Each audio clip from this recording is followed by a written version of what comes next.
Welcome back to the Deep Dive. Today, we're tackling something really foundational, the actual habits that seem to attract wealth. And we're not talking fuzzy ideas or just, getting lucky. This is about practical stuff, things you can actually do.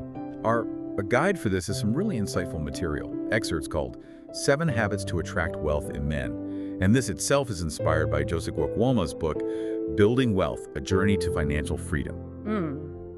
So our mission really is to pull out the core ideas, maybe some surprising bits, to help you see how wealth often comes from consistency, from habits, not just chance. And the source kicks off with this really strong quote: wealth isn't luck, it's a pattern, a lifestyle, a mindset. Yeah, that quote really sets the stage, doesn't it? It shifts wealth from being this random event like winning the lottery Right. to something you actively cultivate. It puts the power back in your hands. So much talk is about what kills wealth, debt, bad spending, but this focuses on what builds it, what attracts it, Yeah. which is a different, much more proactive angle. Totally. Being proactive, not reactive. Yep. Okay, so let's get into it. Let's unpack these 7 habits the source lays out. First one up is about managing money, but maybe with more authority.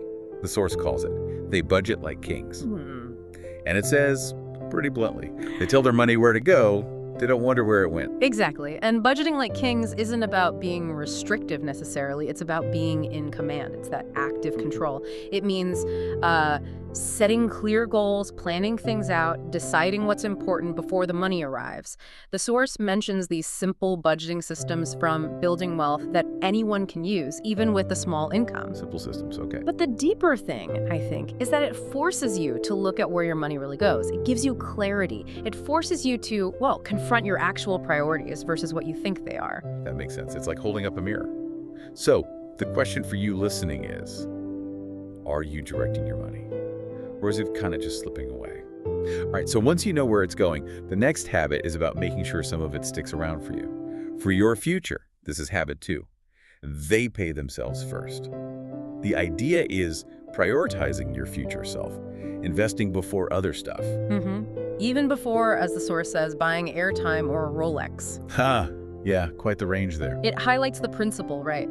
The source gives examples like setting aside even a small, regular amount. Could be just KH 500 into savings, maybe a SACO, unit trusts, or even a small side project. The core idea is powerful. Discipline comes before display. You build the foundation first. Yeah, that's where it gets really interesting, doesn't it? It's about that conscious choice.